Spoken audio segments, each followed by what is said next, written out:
Alors du coup, on va maintenant s'intéresser au piétin échaudage et on va faire un rapide état des connaissances, voir comment on gère le risque et puis les perspectives. Alors du coup, le piétin échaudage, c'est une maladie qui est causée par un champignon tellurique, donc un champignon du sol. Et il faut savoir que c'est la maladie racinaire la plus dommageable sur céréales à paille. C'est celle qui entraîne les plus fortes pertes économiques. Donc il y a 4 espèces de piétin échaudage. Donc son petit nom, c'est Gaemanomyces. Donc vous m'en voudrez pas, je ne le prononcerai pas à chaque fois. Aujourd'hui, on va s'intéresser uniquement à l'espèce Tritici. Donc je l'appellerai, enfin, son petit nom ancien, c'était GGT. Donc je l'appellerai GGT si ça ne vous embête pas. Et on va s'intéresser uniquement à lui parce que c'est la souche qui va impacter les céréales, le blé et l'orge notamment. Globalement, toutes les graminées vont être hôtes du champignon, sauf l'avoine, parce qu'en fait, au niveau des racines, l'avoine est capable de produire une toxine qu'on appelle la vénacine, et le champignon, le GGT, donc, n'est pas capable de la détoxifier, et donc du coup, il ne peut pas attaquer l'avoine. Donc, vous le savez, le piétin échaudax, c'est un parasite des racines. Donc, il va se conserver pendant environ 2 ans sur les résidus de culture. Et c'est ces fameux résidus qui vont contaminer, enfin, qui vont constituer l'inoculum primaire et qui vont contaminer les nouvelles racines des jeunes céréales. Bon, après, les racines peuvent aussi se contaminer de proche en proche. Le champignon est assez peu compétitif vis-à-vis des autres micro-organismes et pour survivre au-delà de 2 ans, il va avoir besoin d'un support vivant. Et le support vivant, du coup, c'est les plantes hôtes. Donc, parmi les plantes hôtes, on va retrouver nos espèces cultivées. Donc, du coup, on a une sensibilité différente en fonction des espèces. Donc, le blé dur va être plus sensible que le blé tendre, lui-même plus sensible que l'orge. Et puis, viennent ensuite le triticale et le seigle, qui sont moins sensibles. Et puis, au niveau des plantes hôtes, on a également beaucoup de graminées, donc cultivées ou sauvages. Donc, il ne faut pas oublier effectivement les adventices graminées et les graminées prairiales. Pour faire rupture dans le cycle, on a quelques cultures non hôtes, donc notamment le colza, le tournesol, la pomme de terre et l'avoine, comme on vient de le voir. Et on a également des plantes qui sont dites amplificatrices, donc comme peuvent l'être le maïs et le riz gras. Alors on a mis dans certaines conditions parce que on ne sait pas exactement comment ça se passe, on n'a pas encore toutes les infos. Et du coup, elles sont amplificatrices parce qu'en fait, c'est des plantes qui vont augmenter le risque piétin en modifiant la composition du microbiote du sol dans un sens qui va être favorable au développement de la maladie. Alors, au niveau du cycle de développement, donc le champignon, il va se conserver sous forme de mycélium sur les résidus de culture dans les 10 premiers centimètres de sol. Et pour se développer, il va avoir besoin de conditions un petit peu particulières, de températures plutôt douces et conditions humides. Donc, les automnes doux et humides, et donc a fortiori les semi-précoces, vont être favorables à son développement.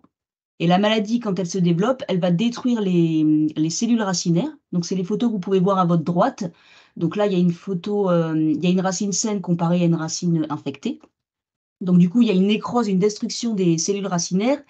Ça va entraîner une rupture de l'alimentation. Et c'est pour ça qu'en fin de cycle de la céréale, on va observer des épis blancs, des épis échaudés, parce que les racines, clairement, elles sont cramées et elles ne peuvent plus jouer leur rôle.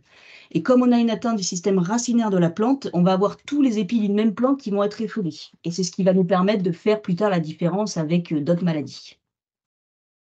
Donc justement, pour reconnaître les cas de parcelles atteintes par le piétin, dans un premier temps, on va observer les parcelles en mode macro, donc dans leur ensemble. Donc on va voir des symptômes en foyer, foyer plus ou moins grand, hein, comme vous pouvez voir sur la photo de gauche là. Et ce qui va être vraiment très caractéristique et très typique de la maladie, c'est des symptômes qu'on observe le long des andins du précédent ou de l'antéprécédent. Donc ça, vraiment, il n'y a aucune autre maladie qui va faire ça. Et ça, c'est vraiment très typique du piétin. Dans les cas les plus graves, on peut observer des symptômes de manière très précoce, donc avant épiaison. Et c'est notamment le cas sur la photo, là, vous devez voir ma souris que je vous montre. Là, on était dès décembre et alors on le voit peut-être pas très bien sur la photo, mais on avait des plantes qui étaient jaunies le long des anciens andins. Et quand on est revenu un petit peu plus tard dans cette même parcelle, bah, vous voyez là, les plantes sont plus développées et on a une dépression au niveau de l'ancien andin, donc en termes de biomasse. Si on zoome au niveau des plantes, on va observer un jaunissement des feuilles par la pointe. Donc d'abord, ça va être les vieilles feuilles et puis ensuite les feuilles les plus jeunes. On peut observer des plantes chétives qui vont présenter un mauvais talage. Et comme je vous l'ai dit, comme on a une atteinte du système racinaire, tous les épis d'une même plante vont être échaudés. Et donc, du coup, c'est différent du pied inverse qui, lui, comme c'est une atteinte de la tige, on peut avoir sur une même plante des épis normaux et des épis échaudés. Donc, c'est vraiment ce qui nous permet de faire la différence entre ces deux maladies. Et puis enfin, on confirme le diagnostic en lavant les racines. Alors, je ne vous cache pas que quand on a des symptômes qui suivent les andins et qu'on a tous les épis d'une même plante échaudée, on a déjà une bonne idée du diagnostic. Mais pour confirmer, il faut quand même aller regarder les racines et les laver. Donc c'est vrai qu'on a régulièrement en tête des photos comme on peut voir ici là à gauche, avec des racines complètement noires, complètement nécrosées. Et là, vous voyez, c'était une attaque vraiment très sévère parce qu'on a même la maladie qui remonte au niveau du bas de tige. Mais il faut quand même avoir en tête qu'on observe des fois des symptômes plus modérés, comme on peut le voir sur les photos à droite. Là, on voit des petits bouts de racines qui sont nécrosés, et ce genre de petites nécroses-là vont quand même impacter le rendement. Et c'est ça que justement on ne retrouve pas forcément et qu'on a parfois du mal à observer dans les parcelles. Parce que pour ça, pour les observer, il faut vraiment faire un prélèvement de racines et vraiment bien les laver. Et quand je dis laver les racines, c'est pas aller les trempouiller dans une flaque d'eau. Il faut vraiment les passer sous l'eau claire et puis les nettoyer vraiment soigneusement pour pouvoir observer ces petits symptômes. Alors là, je refais un petit clin d'œil au projet Racine qui s'est tenu dans la région, donc notamment en Vendée entre 2015 et 2018. Et le but du projet, c'était, entre autres, d'évaluer l'incidence des maladies racinaires en Pays de la Loire. Donc là, la première année, on a recherché la maladie dans des parcelles de céréales choisies de manière aléatoire. Et donc, vous voyez qu'on a retrouvé la maladie dans 26% des cas. Donc, ça veut dire que dans un quart des parcelles de céréales de la région, on a retrouvé de la maladie, de manière aléatoire. Et les 2 années suivantes, on a ciblé les parcelles à risque, donc parcelles en blé sur blé ou parcelles dans lesquelles du piétin avait déjà été observé auparavant. Et là, on monte clairement à 96 ou 100%. Donc dès qu'on se trouve dans des parcelles à risque, on va retrouver de la maladie. Et on pense que la maladie, elle est souvent sous-estimée ou peut-être pas bien diagnostiquée, justement parce que on a en tête les symptômes très forts comme la photo précédente, mais il y a des fois des cas un petit peu plus nuancés où on ne diagnostique peut-être pas forcément bien la maladie. Alors en termes de lutte agronomique, on a des leviers qui sont bien connus, parce que le champignon, en fait, c'est une maladie qui est hyper étudiée à travers le monde et ça depuis très longtemps. Donc en fait, on a des leviers agronomiques qui sont efficaces et bien identifiés.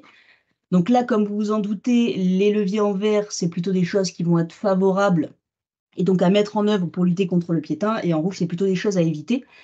Donc le premier levier, dès lors qu'on a observé de la maladie dans sa parcelle, ça va être d'introduire des cultures non hôtes. Donc ça peut être du colza, des pommes de terre ou de l'avoine, comme on l'a vu précédemment. Le latitude, j'y reviendrai juste après. On peut également essayer de retarder les semis, sachant que on l'a vu tout à l'heure, les automnes plutôt doux et donc du coup les semis précoces vont favoriser la maladie. Donc du coup, alors si on ne peut pas forcément retarder les semis, on peut à minima essayer de ne pas les anticiper. Ensuite, on va avoir 2 leviers intermédiaires là en orange. Donc introduction d'une interculture de moutarde. Donc on a un effet de la biofumigation sur le piétin. C'est une efficacité qui reste modeste et surtout très variable.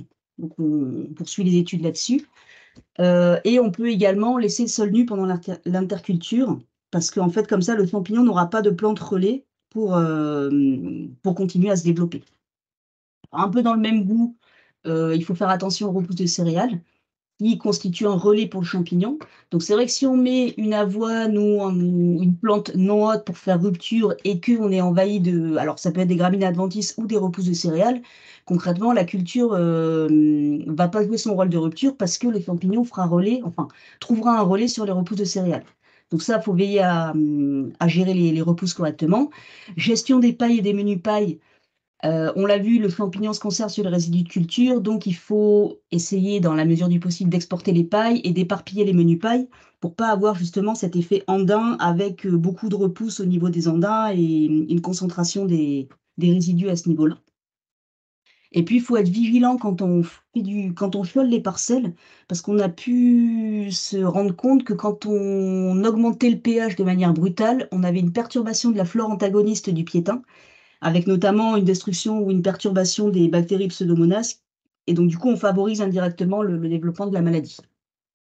Et donc, du coup, le latitude, j'y reviens maintenant, c'est la seule solution chimique qui est à ce jour autorisée. Donc, c'est un traitement de semences qui présente une efficacité de l'ordre de 50% à peu près. Alors, en matière de lutte directe, donc là, sur ce graphique-là, vous voyez, c'est un essai qui a été conduit en Bretagne l'année dernière. Les bâtons que vous pouvez voir, c'est le rendement. Et donc là, on a deux modalités qui apparaissent à l'écran. Donc la modalité latitude, donc notre référence actuelle appliquée en traitement de semences, contre le témoin. Donc là, on a une différence significative sur le rendement entre ces deux modalités.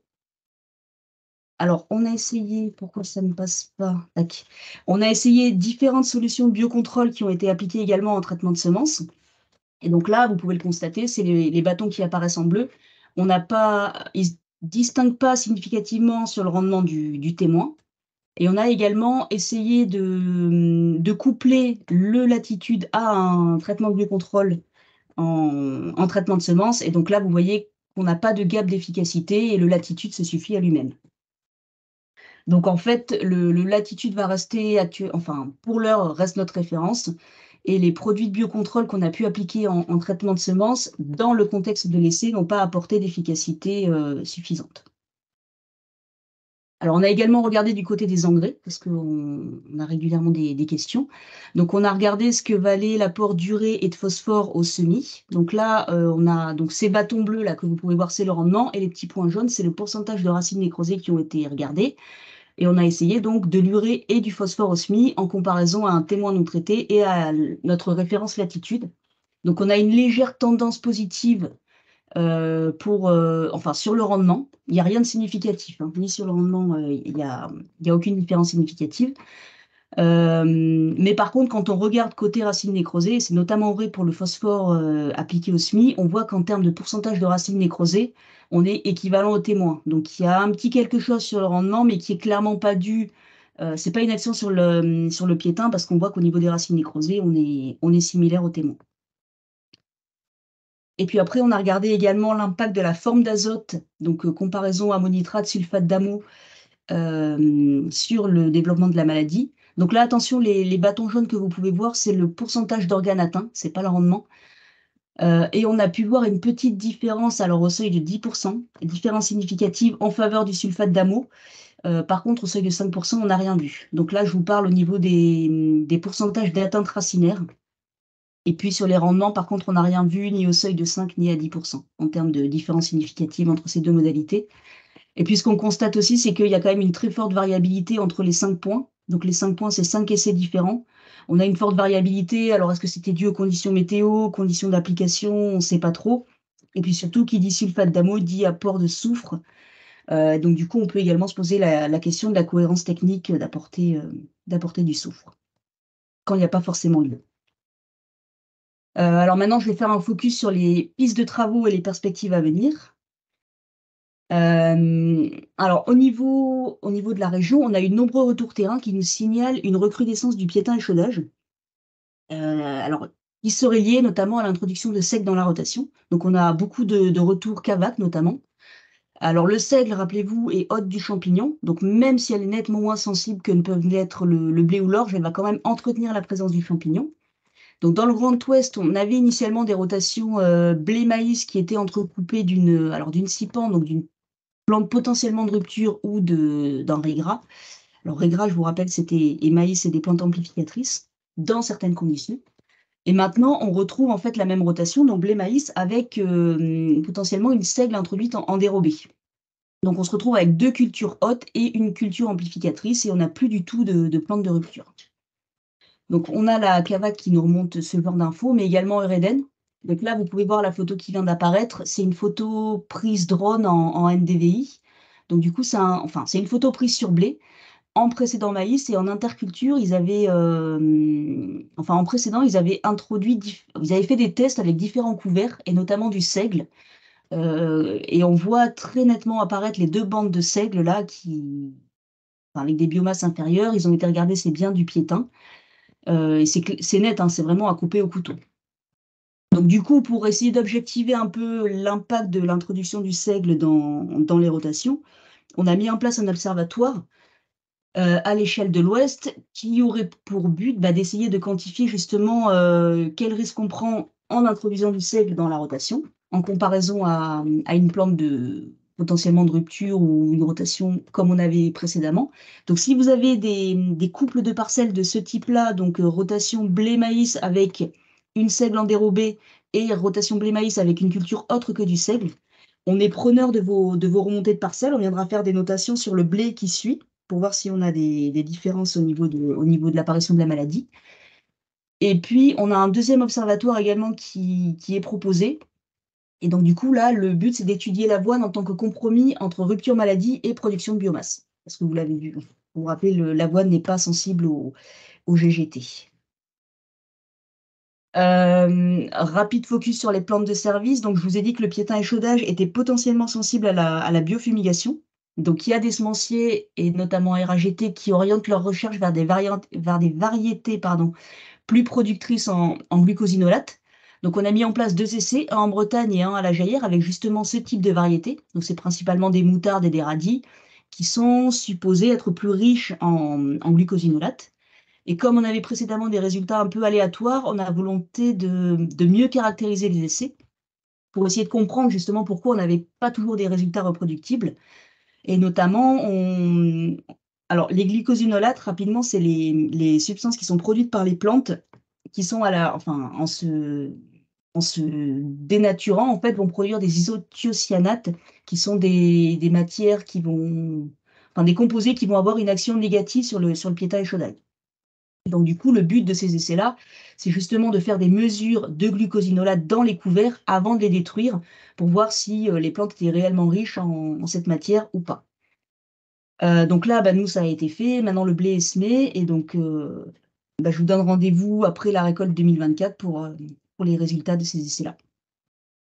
Et enfin, pour terminer, on a régulièrement la question de l'existence ou pas d'une résistance ou d'une sensibilité variétale au piétin. Donc jusqu'alors, on n'avait rien mis en évidence.